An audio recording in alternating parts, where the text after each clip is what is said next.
Secret billionaire episode 16। शैली प्रकाश नाम के आदमी को ढूंढने में लग जाती है। बल्ला मेंशन में एंडी ने हंगामा मचा दिया है। एंडी ने सबको बता दिया है कि अभिमान ने दादाजी की घड़ी नहीं चुराई। सभी लोग भल्ला मेंशन के ड्राइंग रूम में मौजूद हैं। शैली के पेरेंट्स और एंडी के पेरेंट्स और दादी माँ सब वहाँ हैं। तभी शैली भी वहाँ आ जाती है। सबको यूं खामोश देखकर शैली अपनी मॉम से पूछती है, क्या हुआ मॉम, सब ठीक है ना? शैली की माँ शैली की बातों का जवाब नहीं देती और दादी माँ के करीब जाकर कहती है, अब आप क्यों चुप हैं? जब अभिमान के नाम चोरी का इल्जाम लगा था तो आपने हमें कितना सुनाया था, जबकि वो तो सिर्फ हमारा दामाद है। अब जब आपको मालूम है और एंडी ने भी सब कुछ कबूल कर लिया है कि चोरी अभिमान ने नहीं किया बल्कि इस एंडी ने की है, तो आपको सांप क्यों सूंघ गया है? क्यों एंडी के पेरेंट्स को आप कुछ नहीं कह रही हैं? शैली ये सुनकर हैरान रह गई। उसने कहा, क्या अभिमान ने दादाजी की घड़ी नहीं चुराई? शैली की मॉम ने हाँ में सिर हिलाया। शैली को ये सुनकर बहुत खुशी हुई। वे अंदर ही अंदर मुस्कुरा रही है, लेकिन सोच में पड़ गई कि आखिर अभिमान के बेगुनाह होने से वो क्यों इतनी खुश है? भले ही उसने चोरी नहीं की तो क्या हुआ, लेकिन रोनिता के साथ मिलकर फ्रॉड तो कर ही रहा है। शैली अपने मन ही मन में ये सब कुछ सोच ही रही है। पूरे भल्ला परिवार में खामोशी छाई हुई है। तभी राजीव का फोन बजता है। उसे मिस रोजी ने कॉल किया है। Hello miss Rosie. रोजी ने जवाब दिया, मिस्टर भल्ला आप आज फ्री हैं? बॉस आपसे डील करना चाहते हैं। ये सुनकर राजीव खुश हो गया और कहने लगा, श्योर मिस रोजी, आप मुझे बताइए ना, मैं कब आऊं? रोजी ने आराम से कहा, आप अभी आ जाइए। राजीव एक्साइटेड होकर बोला, ओके, मैं थोड़ी देर में वहां पहुंचता हूँ। राजीव खुशी से उछल पड़ा और एंडी की बात को दबाने के लिए दादी माँ से कहा कि सिंघानिया ग्रुप के नए सीईओ ने भल्ला फैमिली के साथ डील डन करने का इरादा कर लिया है। शैली ये सुनकर हैरान रह गई। वह जानती है कि सिंघानिया ग्रुप में जो भी ये बड़े बड़े फैसले कर रहा है वह कोई और नहीं बल्कि अभिमान ही है। शैली ने दादी माँ से कहा, अगर डील फाइनल हो गई है तो फिर मेरा जाना तो जरूरी है, क्योंकि मैं ही तो इस प्रोजेक्ट की हेड हूँ और मिस्टर सिंघानिया के साइन के साथ साथ इस प्रोजेक्ट पर मेरे साइन होना भी जरूरी है। दादी माँ, इस प्रोजेक्ट का आइडिया अभिमान ने शैली को दिया था और शैली ने अपनी दादी माँ को। तभी से शैली इस प्रोजेक्ट की हेड थी और फ्रंट से लीड कर रही है। दादी माँ ने शैली की बात मान ली और राजीव के साथ इस बार माही की जगह शैली को भी सिंघानिया ऑफिस भेज दिया। शैली और राजीव सिंघानिया ग्रुप पहुंचते हैं। शैली और राजीव दोनों को मिस रोजी ने वेलकम किया। राजीव को कॉमन वेटिंग रूम में बैठाया और शैली को अभिमान के कहने पर एक स्पेशल गेस्ट रूम में बैठाया गया। राजीव को ये बात बिल्कुल भी अच्छी नहीं लगी। गेस्ट रूम में बैठी शैली पल पल की खबर सोनिया को फोन पर दे रही है। उधर सोनिया भी शैली को बता रही है कि सिंघानिया ग्रुप के नए सीईओ जल्दी ही दिल्ली लैंड करने वाले हैं। थोड़ी देर बाद मिस रोजी शैली के पास आती है। शैली अपना फोन काट देती है। मिस रोजी शैली को एक एग्रीमेंट देती है और उस एग्रीमेंट के पहले ही पेज पर प्रोजेक्ट का नाम लिखा हुआ है, यानी भल्ला फैमिली की वो कंपनी जिसमें सिंघानिया अपना पैसा लगाना चाहता है। इस बिजनेस को शैली फिशनरीज नाम दिया गया है। शैली अपना नाम देखकर हैरान रह गई, क्योंकि वो नए सीईओ यानी अभिमान ने दिया है। शैली प्रोजेक्ट पर अपना नाम देखकर मन ही मन मुस्कुराने लगी, लेकिन फिर उसकी नजरों के सामने रोनिता और अभिमान का क्लब वाला हाथों में हाथ डालने वाला मोमेंट आ गया। शैली ने भड़कते हुए मिस रोजी से कहा, व्हाट नॉनसेंस, एक फिशनरीज बिजनेस में मेरा नाम डालने की जरूरत क्या है? हमारी कंपनी का क्या नाम रखना है और क्या नहीं, ये हम बेहतर तरीके से जानते हैं। आप अपने बॉस से कह दीजिए इसका नाम बदल दे वरना डील कैंसिल। शैली की आवाज सुनकर राजीव भी वहां आ गया और शैली को समझाने लगा कि सिंघानिया ग्रुप के साथ उनकी ये डील कितनी मायने रखती है, इसीलिए बिना वजह बात का बतंगड़ ना बनाए और साइन कर दे। राजीव के फोर्स करने पर शैली ने एग्रीमेंट पर साइन कर दिया। एग्रीमेंट की एक कॉपी शैली ने अपने पास रख ली और दूसरी कॉपी मिस रोजी को दे दी। मिस रोजी ने बाकी फॉर्मेलिटी को पूरा करने के लिए राजीव को भी अपने पास बुला लिया। शैली ने मिस रोजी से नए सीईओ यानी अभिमान से मिलने की बात कही, लेकिन मिस रोजी ने बात को टाल दिया। अभिमान शैली के सामने आना नहीं चाहता। शैली भी कहाँ हार मानने वाली है, उसने खुद ही अभिमान को ढूंढना शुरू कर दिया। शैली अभिमान के सामने जाकर उससे पूछना चाहती है कि आखिर वो नए सीईओ होने का ढोंग क्यों रचा रहा है।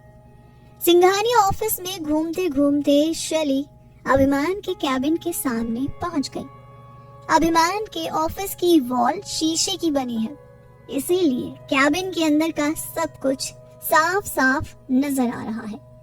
शैली ने देखा कि रोनिता और अभिमान एक ही कैबिन में है।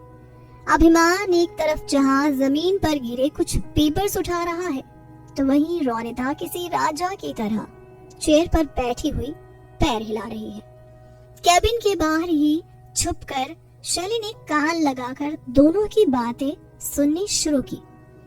रोनिता कह रही है, तुम फिक्र मत करो, वो अब परेशान नहीं करेगा, उसका बंदोबस्त कर दिया है मैंने। शैली को ये देखकर बहुत गुस्सा आया। उसने अपनी मन ही मन में सोचा, देखो तो जरा कैसे कुत्तों की तरह उसके ही आसपास तुम हिला रहा है। छी अभिमान, मैंने तुमसे ये उम्मीद नहीं की थी। शैली कैबिन के अंदर का नजारा देखकर और भी श्योर हो गई कि अभिमान ने रोनिता के कहने पर ये फ्रॉडगिरी शुरू की है, क्योंकि अगर अभिमान वाकई में सीईओ होता तो मिस रोनिता जमीन पर होती और अभिमान चेयर पर। शैली कुछ और सुनती इससे पहले ही मिस रोजी वहां आ गई और उसे देखकर शैली वहां से चली गई। शैली ने सिंघानिया ग्रुप से निकलते ही सोनिया को कॉल किया। सोनिया ने उसे बताया कि नया सीईओ दिल्ली एयरपोर्ट पर आ पहुंचा है और सोनिया अपने हस्बैंड के साथ उन्हें रिसीव करने के लिए जा रहे हैं। शैली ने भी अपनी कार एयरपोर्ट की तरफ मोड़ दी और नए सीईओ को रिसीव करने के लिए पहुंच गई। शैली अभिमान और रोनिता का पर्दाफाश करने के लिए बेताब है। शैली, सोनिया और संपत तीनों एयरपोर्ट पहुंच गए और नए सीईओ के आने का इंतजार करने लगे। सिंगापुर से आने वाली फ्लाइट भी आकर लैंड कर गई, लेकिन मिस्टर सीईओ का कोई पता नहीं लगा। संपत ने पहले तो नए सीईओ को कॉल किया, लेकिन उनका फोन बंद जा रहा है। उसके बाद उसने सिंगापुर में मिस्टर सीईओ के बटलर यानी उसके मैनेजर को कॉल किया, तो मालूम हुआ कि मिस्टर सीईओ तो सिंगापुर से दिल्ली के लिए कब का निकल चुके थे और दिल्ली पहुंचकर उन्होंने अपडेट भी किया था। यानी सिंगापुर से निकले सीईओ दिल्ली आ चुके थे, पर किसी को मिले क्यों नहीं? ऐसा कैसे हो सकता है? हर कोई यही सोच रहा है। शैली को याद आया कि रोनिता किसी को निपटाने की बात कर रही थी और उसको शक हुआ कि शायद नए सीईओ को किडनैप करा दिया गया है और ये काम भी रोनिता और अभिमान ने ही मिलकर किए हैं। संपत को भी यही लगने लगा। संपत ने सिंघानिया ग्रुप के नए सीईओ के मैनेजर अक्षत को कॉल किया, जो हर वक्त उनके साथ होता है। अक्षत ने फोन उठाया और कहा, हेलो संपत, बॉस पहुंच गए? सुनो, मैं नहीं आया, नेक्स्ट वीक आऊंगा, तब तक बॉस का अच्छे से ध्यान रखना। संपत ने जवाब दिया, सर एक्चुअली वो मिस्टर सिंघानिया दिल्ली नहीं पहुंचे। अक्षत हैरान रह गया और बोला, व्हाट? क्या बकवास कर रहे हो? संपत ने अक्षत को पूरी बात नहीं बताई और बिना कुछ कहे ही फोन काट दिया। अब संपत ने ठान लिया कि सिंघानिया ग्रुप के नए सीईओ को कहीं से भी ढूंढ कर निकालेगा और नकली सीईओ यानी अभिमान को अच्छा सबक सिखाएगा।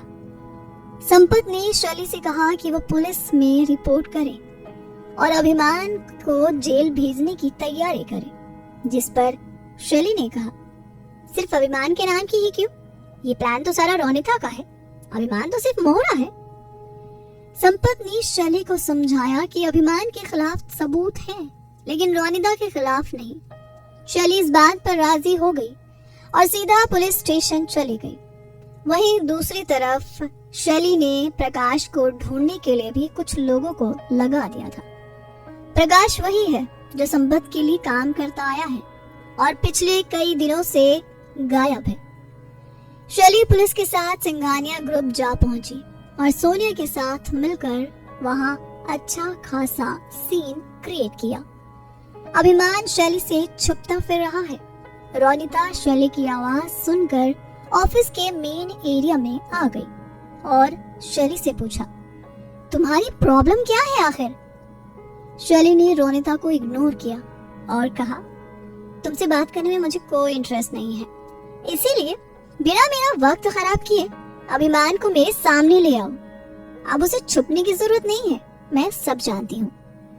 अभिमान जो दूर खड़ा चुपके से शैली की कही हर बात सुन रहा है, वह अचानक से चौंक जाता है, ये सोचकर कि कहीं प्रकाश ने उसकी असलियत तो नहीं बता दी।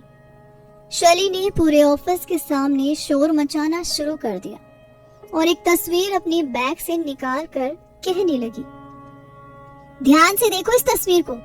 जो शख्स आपका सीईओ होने का दावा कर रहा है ना, वो एक चालाक आदमी है और उसी ने आपके असली सीईओ को, यानी जो इस तस्वीर में दिखाई दे रहे हैं, इन्हें किडनैप किया है। जी हाँ, ये है असली मिस्टर सिंघानिया, अभिमान सिंघानिया, और ये जो तुम्हारे साथ रह रहा है, ये बस उनके नाम का नाजायज फायदा उठा रहा है। शैली की बातों ने ऑफिस में मौजूद सभी लोगों को परेशान कर दिया। हर कोई अभिमान को शक की नजरों से देखने लगा। क्या सच में अभिमान ने ही नए सीईओ का किडनैप किया है, या फिर ये भी शैली की कोई गलत फहमी है? जानने के लिए सुनते रहिए सीक्रेट बिलियनेयर। ये एपिसोड पसंद आया हो तो कमेंट करके जरूर बता दीजिएगा। सीक्रेट बिलियनेयर का हर रोज रोमांचक एपिसोड सुनने के लिए हमारे YouTube चैनल सीरीज FM को अभी सब्सक्राइब कर लीजिएगा, जहां आपको नई नई कहानियों के रोमांचकारी एपिसोड हर रोज सुनने को मिलेंगे, वो भी बिल्कुल फ्री में।